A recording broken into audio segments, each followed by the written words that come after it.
आप देख रहे हैं बॉर्डर इंडिया टीवी। इस समय है मीरा भंजन चेना गांव के पास में, जहां पे आज मनसे नेता अविनाश जाधव और मीरा भंजन शहर अध्यक्ष संदीप राणे के नेतृत्व में सैकड़ों आदिवासी मनसे में पक्ष प्रवेश कर रहे हैं।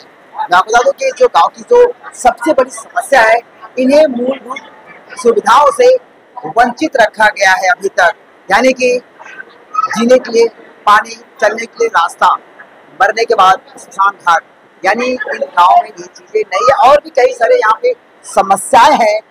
आज अविनाश जाधव के सामने इन्होंने कहा है, और अविनाश जाधव ने भी ये बात कहा है कि हम जो आपकी जो सभी समस्याएं हैं, हम उसे बहुत जल्द ही पूरा करेंगे। साथ साथ मंत्री नेता अविनाश जाधव ने ये भी कहा है कि यहाँ की जो मनपा व शासन हो, खासदार हो, विधायक हो या कोई नगर सेवक हो, वो तो यहाँ पे वोट लेने आते हैं, लेकिन गांव वालों को मूलभूत सुविधाओं से वंचित रखा है। चलिए बात करते हैं मनसे नेता अविनाश जाधव से और शहर अध्यक्ष संदीप। मीरा भाईंदर आणि ठाणे शहरातल्या एका मधल्या गावात आलोय, काजूपाडा नावाच्या एका गावातल्या एका वाडीत आलोय आणि तिथली जी काही परिस्थिती आहे ती अतिशय भयानक आहे। बाजूला जय कुमार यांच्या घराला लागून जय कुमार डेव्हलप करतोय, मोठमोठे मला असं वाटतं की ब्रिजेसचे पॅनल तयार करतोय, आणि त्यालाच लागून असलेल्या गावामध्ये रस्ता नाही, पाणी नाही, स्मशानभूमी नाही। मला वाटतं ही दुर्दैवाची गोष्ट आहे आणि आयुक्तांनी याच्याकडे लक्ष दिलं पाहिजे, इथल्या स्थानिक आमदारांनी खासदारांनी लक्ष दिलं पाहिजे, आणि त्यांच्याने होणार नसेल तर महाराष्ट्र नवनिर्माण सेना खंबीर आहे, पूर्ण खात्रीने सांगतो। आणि मला आमच्या संदीप राणेंवर पूर्ण विश्वास आहे की पुढच्या काही दिवसात या गावातल्या रस्त्याचं काम आणि पाण्याचं काम सुरू झालं असेल आणि या गावाला पाणी आणि रस्ता या दोन्ही गोष्टी मिळतील।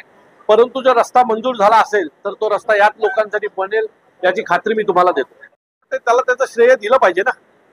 संदीप काम करतो हे कोणी नाकारू शकणार नाही मीरा भाईंदरमध्ये, आणि मागच्या 5-7 वर्षात मी मीरा भाईंदरमध्ये खूप वेळा आलोय, खूप वेळा काम केलंय, स्वतः आंदोलनं केलेत, त्यामुळे मला काम करणारा माणूस हा कळतो। आज संपूर्ण ठाणे पालघरमध्ये जवळजवळ 15 शहर आहेत, जवळजवळ 20-22 तालुके आहेत। त्या सर्व तालुक्यांचं ज्यावेळेला मी काम करत असतो त्यावेळेला काम करणारी माणसं ही लपत नाहीत, आणि मी तुम्हाला मगाशी जे सांगितलं भाषणात तेच पुन्हा सांगतो की मला खात्री आहे की या गावातला रस्ता हा संदीप लवकरात लवकर मंजूर करून त्याचं काम सुरू करू। आज महाराष्ट्र निर्माण सेनेमध्ये आज फार मोठ्या प्रमाणामध्ये आदिवासी जे बांधव आहेत त्यांनी आज प्रवेश केलेला आहे। मी त्यांचं मनापासून स्वागत करतो। आणि तुम्ही बघत असाल त्यांच्या जे काही समस्या असतील, स्मशानासारखी समस्या आहे, त्या ठिकाणी पाण्याची समस्या आहे, मी उद्यापासूनच महाराष्ट्र निर्माण सेना उद्यापासूनच कामाला लागेल आणि आयुक्तांना जाब विचारायचं काम आम्ही करू। आणि सन्माननीय अविनाश जाधव साहेब असतील, सन्माननीय राज साहेब असतील, यांच्या माध्यमातून 101% त्यांना न्याय मिळवून द्यायचं काम आम्ही करू। तुम्ही बघा सर, या महाराष्ट्र राज्यामध्ये देशामध्ये अनेक आदिवासी मंत्री होऊन गेले, पण आदिवासीच्या बाबतीत कुणालाही हमदर्दी नाही, कुणी काम केलेलं नाही। फक्त आपली लाल बत्त्या घेऊन गावामध्ये यायचं, रोडचा ठिकाणा नाही, त्याचे घराचा ठिकाणा नाही। जे 50-100 वर्षापूर्वीची घरं होती ती आज घरं तीच आहे। म्हणून मला वाटतं की मूळ जे नागरिक आहेत ह्यांचे फार मोठं योगदान आहे आपल्या देशामध्ये। जर आदिवासी लोकांचे फार योगदान आहे, ते काय ठिकाणचे लोक आदिवासी नेते लोक फक्त येतात, फोटो काढतात, फक्त आदिवासी दिवस असतो तेव्हा हे करतात। तुम्हाला मी सांगायला मला आनंद वाटतो, महाराष्ट्र निर्माण सेनेने आदिवासी दिवस होता त्या दिवशी त्यांच्या गावामध्ये पाणी होतं, तर आम्ही स्वतः त्या ठिकाणी टँकर लावून आम्ही त्या ठिकाणी पाणी दिलेलं।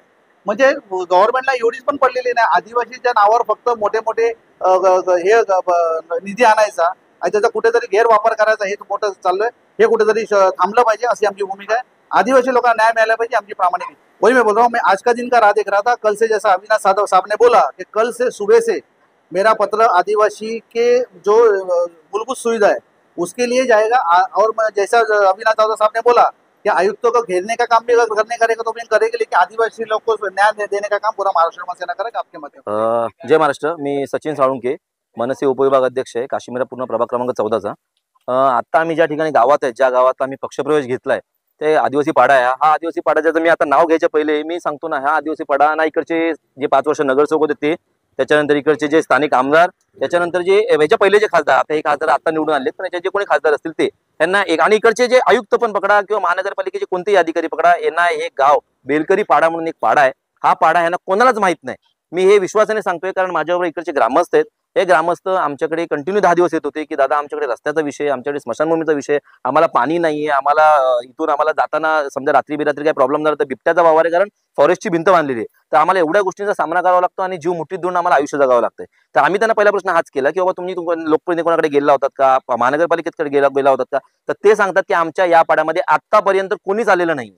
म्हणजे हा पाडा जसा आपण एक कोणती गोष्ट झाल्यानंतर गावाची जी पहिली जुनी परंपरा होती की वाईट टाकून द्यायचो, तसा हा पाडा वाईट टाकलेला आहे, इथे कोणाचंच लक्ष नाही. मग हे विचारे जे आहेत, आम्ही जेव्हा आमचे संदीप राणे शहर अध्यक्ष संदीप राणे साहेब आहेत जे शहर अध्यक्ष, त्यांच्या मार्फत जेव्हा आम्ही पाण्याच्या टाक्या पोहोचवलेल्या होत्या पाड्यांमध्ये, ते जे व्हिडिओ व्हायरल झाले होते फेसबुकवरती, ते यांनी बघितलेले होते, तेव्हा ते आमच्या थ्रू आले की बाबा दादा तुम्ही तिथे काय करू शकता पाड्यांमध्ये, तर तुम्ही आमच्यासाठी पण काहीतरी करा.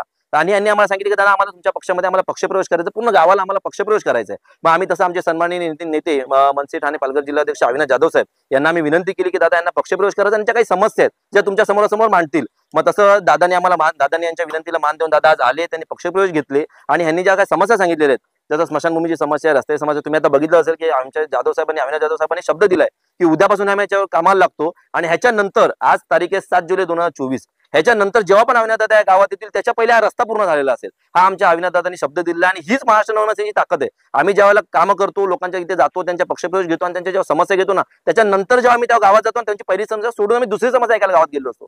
हे नाही का आता गेलोय आश्वासने घेतली, इलेक्शनचा वारा आहे तर जायचं, लोकांचे वोटिंग कार्ड आहेत का, आधार कार्ड आहेत का बघायचे आणि तिथून त्यांचे काढायचे आणि पळून जायचं. हे महाराष्ट्र नवनिर्माण सेनेने आतापर्यंत कधी केलं नाही आणि याच्यापुढे कधी करणारही नाही. आम्ही महाराष्ट्र नवनिर्माण सेनेच्या मार्फत आमच्या अविनाश जाधव साहेबांनी शब्द दिलाय, तसंच आम्ही सुद्धा अविनाश जाधव साहेबांच्या नेतृत्वाखाली, संदीप राणे साहेबांच्या नेतृत्वाखाली आणि आमचे उपशहर अध्यक्ष हरिदा पाकेर यांच्या नेतृत्वाखाली शब्द देतो की आम्ही उद्यापासूनच या गावाच्या ज्या समस्या त्याच्यावरती कामाला लागतो आणि यांच्या ज्या काही समस्या आहेत, ज्या पहिल्या छोट्या छोट्या समस्या, आम्ही डायरेक्ट सांगत नाही की आम्ही ते डोंगरच बांधू, पण आम्ही ज्या काही समस्या आहेत, त्यांच्या गटाराचा प्रॉब्लेम आहे, त्यांच्या पाण्याचा प्रॉब्लेम आहे, त्यांच्या रस्त्याचा प्रॉब्लेम आहे, त्यांच्या घरांचा प्रॉब्लेम आहे, त्या छोट्या छोट्या समस्या पहिले सोडवू. त्याच्यानंतर स्मशानभूमीच्या समस्यावरती जर आमच्या अविनाश जाधव साहेबांनी शब्द दिलाय, जर आयुक्त काय करू नाही शकले तर आयुक्तांना खुर्चीवर बसण्याचा अधिकार देणार नाही आणि त्यांची खुर्ची काढून घ्यायचा अधिकार महाराष्ट्र नक्की.